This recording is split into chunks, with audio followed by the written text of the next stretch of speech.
In this lecture, we are going to discuss the convolution theorem. Theorem states that if ft and gt be two functions of class A, and let the Laplace inverse of fs is equal to ft and the Laplace inverse of gs is equal to gt, then the Laplace inverse of the product of fs and gs is equal to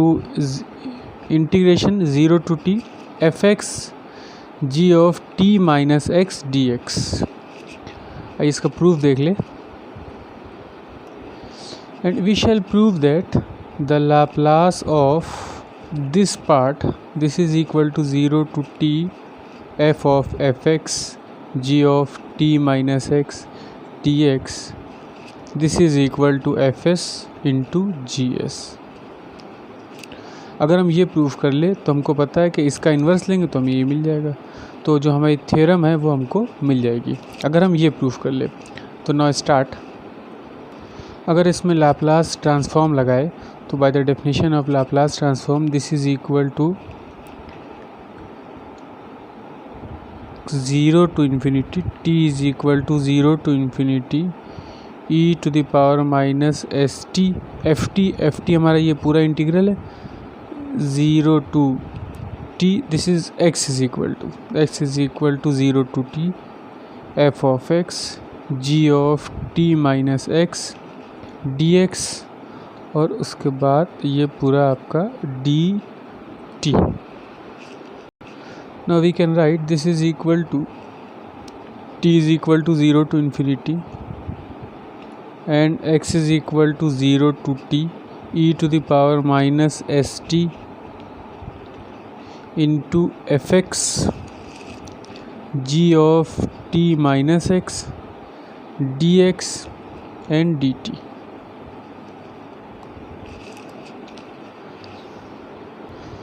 हमको पता है कि जब हम integration को solve करते हैं तो जो उसका आंसर होता है तो वो एरिया आता है अंडर द कर्व. जैसे कि अगर हम यहाँ पे देखें तो यहाँ पे जो हमारा फंक्शन है वो इस तरह से है. ये हो गया हमारा t एक्सेस हो गया, यहाँ पे हमारा x रन कर रहा है x एक्सेस, और देखिए x इज़ इक्वल लिमिट है x इज़ इक्वल टू 0 से x is equal to t, तो x इज़ इक्वल टू 0 से x is equal to t वाली लाइन ये हो जाएगी this is equal to x is equal to t. तो strip कैसे चल रही है, स्ट्रिप का एक सिरा जो वन एंड है वो x इज़ इक्वल टू 0 पे रन कर रहा है, दूसरा x is equal to t पे रन कर रहा है. इसका मतलब स्ट्रिप हमारी ऐसे रन कर रही है. ये हो गया हमारे पास x इज़ इक्वल टू 0 और ये हो गया x is equal to t. Strip ऐसे रन कर रही है, और जब ये ऐसे रन कर रही है तो t की लिमिट क्या है, ये तो होगी x की लिमिट. स्ट्रिप का वन एंड है x इज़ इक्वल टू 0 पे और दूसरा x is equal to t के ऊपर, जैसा कि क्वेश्चन में दिया है. और उसके बाद यहाँ पे अगर हम t देखें तो t इज़ इक्वल टू 0 ये लाइन हो जाएगी t इज़ इक्वल टू 0, और स्ट्रिप यहाँ से स्टार्ट करेगी और ऐसे मूव करेगी, मतलब t is equal to 0 to t is equal to infinity, ये ऐसे इन्फिनिटी की तरफ अप टू इन्फिनिटी. तो अब हम यहाँ पे अगर आप चेंज ऑफ ऑर्डर लगाए, change of order of integration, तो जो इसका एरिया आएगा, जो इसका कैलकुलेशन आएगा वो एरिया कैसा आएगा, the area covered by the strip is the integration of this integral. कि जितना एरिया इसके नीचे कितना एरिया आ रहा है हमको कैसे पता चलेगा, जो स्ट्रिप जितना एरिया कवर करेगी when it runs from t is equal to 0 to infinity and x is equal to 0 to x is equal to t, इसके बीच में जो स्ट्रिप ऐसे रन करेगी, न्यू स्ट्रिप बढ़ती चली जाएगी और अप टू इनफाइनाइट तक, तो एरिया पूरा आ जाएगा हमारे पास. तो अगर हम इसका ऑर्डर चेंज करें तो ऑर्डर चेंज करने पे हमको सिर्फ इस स्ट्रिप को रोटेट करना पड़ता है ज़रा सा, ए ऐसे. If we rotate the strip like this, तो अब इसकी लिमिट क्या होगी, अब स्ट्रिप हमारी ऐसे चलेगी, अभी स्ट्रिप ऐसे चल रही थी, अब स्ट्रिप हमारी ऐसे चलेगी, तो उससे आंसर तो नहीं बदलेगा क्योंकि एरिया तो नहीं कवर हो रहा है. अब अगर हम देखें स्ट्रिप के रन करने में हमारे पास ये t is equal to 0 to, अब ये स्ट्रिप कहाँ तक जाएगी, t इज़ इक्वल टू 0 से स्टार्ट करेगी और अप टू इनफाइनाइट तक ऊपर बढ़ती चलेगी क्योंकि ये लाइन ख़त्म तो हो नहीं रही है. तो t की जो लिमिट हो जाएगी इसके अंदर वो हो जाएगी t is equal to 0 to infinity. और x की लिमिट क्या हो जाएगी, अब देखिए x की लिमिट क्या हो जाएगी, x हमारे पास क्या है, सॉरी यहाँ पे जो x की लिमिट है वो क्या हो जाएगी, x हमारे पास रन कर रहा है 0 से लेके देखिए इनफाइनाइट तक, ऊपर की तरफ बढ़ता चला जाएगा इनफाइनाइट तक, x 0 to infinity, sorry t की लिमिट नहीं, अच्छा t की लिमिट अब देखिए जब स्ट्रिप यूँ करके रन करेगी तो इसका एक एंड चल रहा है x t is equal to X के ऊपर और दूसरा अप टू इनफाइनाइट। तो यहाँ पे जो लिमिट आएगी हमारी t is equal to X, ये t is equal to X वाली लाइन है और इसका दूसरा एंड अप टू इन्फिनिटी है, ये चल रहा है अप टू इन्फिनिटी। ये बात क्लियर है कि नहीं, ये है change of order of integration. अभी हमारी स्ट्रिप ऐसे रन कर रही थी तो हमने देखा स्ट्रिप स्टार्ट करेगी x is equal to zero से x is equal to t is equal to 0 से इनफाइनाइट की तरफ, t इज इक्वल टू 0 से इनफाइनाइट की तरफ, मगर जब ये स्ट्रिप चल रही है ऐसे तो उसका एक एंड चल रहा है x इज इक्वल टू 0 के ऊपर, दूसरा एंड चल रहा है x is equal to t के ऊपर। मगर जब हमने स्ट्रिप को ऐसे रोटेट कर दिया, अब स्ट्रिप हमारी यूँ चलेगी, तो जब ये स्ट्रिप यूँ चलेगी तो ये x एक्सिस है, x एक्सिस पे 0 से इनफाइनाइट तक, 0 से इन्फिनिटी तक, और हमारी जब स्ट्रिप ऊपर जा रही है तो इसका ये वाला एंड जो है, नीचे वाला एंड, ये चल रहा है t is equal to X के ऊपर, स्ट्रिप ऐसे चलेगी t is equal to X के ऊपर, और दूसरा एंड x और t is equal to infinite, इधर वाली स्ट्रिप का कोई एंड नहीं है, इसका मतलब है इनफाइनाइट तक एंड है। तो ये हो गया change of order of the integration. तो अब जो हम इसके ऑर्डर को चेंज करेंगे तो हम क्या करें कि देखिए इसको सबसे पहले इसकी जो लिमिट हो जाएगी x is equal to 0 to infinity, x is equal to 0 to infinity, ठीक है, और उसके बाद हो जाएगी t is equal to x to infinity, t is equal to x to infinity, और e to the power minus s t f x g of t minus x, और ये हो गया dt और ये dx।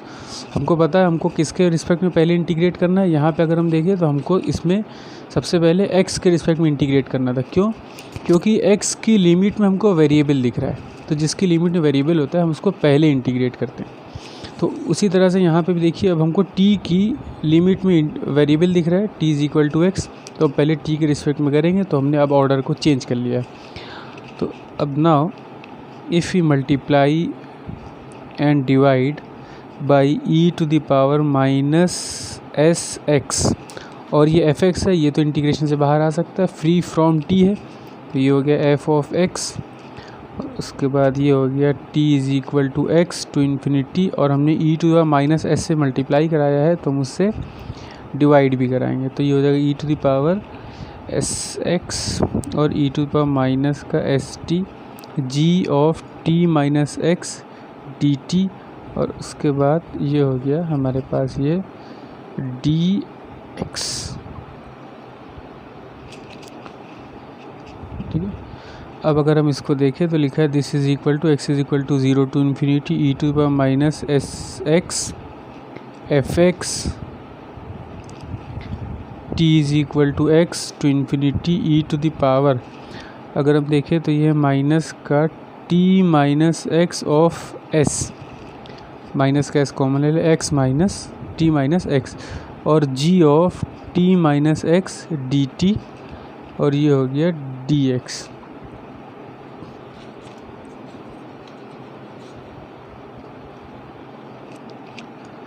Now put t minus x is equal to z, dt is equal to dz, and the limits, अगर हम t की value x रखेंगे, t is equal to x रखेंगे तो z is equal to 0 हो जाएगी at t is equal to x, और z is equal to infinity at t is equal to infinity। तो लिमिट हो गई हमारी 0 से इन्फिनिटी, तो ये हो गई x is equal to 0 to infinity e to the power minus s x f x, और यहाँ पे ये क्या हो गया t इज़ इक्वल टू ये z इज़ इक्वल टू ये z इज़ इक्वल टू 0 से इन्फिनिटी हो जाएगी, 0 टू इन्फिनिटी, और e to the power minus s z g of z, और ये हो गया आपका डी जेड, और यहाँ पे हम लिख सकते हैं इसको डी, इसको ब्रैकेट में कर ले, ये हो गया डी एक्स। अब क्योंकि यहाँ कहीं एक्स तो दिख नहीं रहा है हमको, तो हम इसको लिख सकते हैं this could be written as x is equal to 0 to infinity e to the minus s x f x d x into z is equal to 0 to infinity e to the minus s z g z d z. By the property of a definite integral, we can change the variable by another variable. This is equal to t is equal to 0 to infinity e to the power minus s t f t d t 0 to infinity e to the power minus s t g t d t। हमने variable x को और z को दोनों से t से replace कर सकते हैं। तो ये क्या लिखा है, this is equal to, this is what, e to the minus st ft gt. This is the Laplace transform of ft and this is the Laplace transform of gt. This is equal to Laplace transform of ft, theorem में दिया था, this is equal to ft, sorry, this is equal to fs and this is gs। तो देखिए हम ये लेके चले थे Laplace transform of this function and we get this is equal to this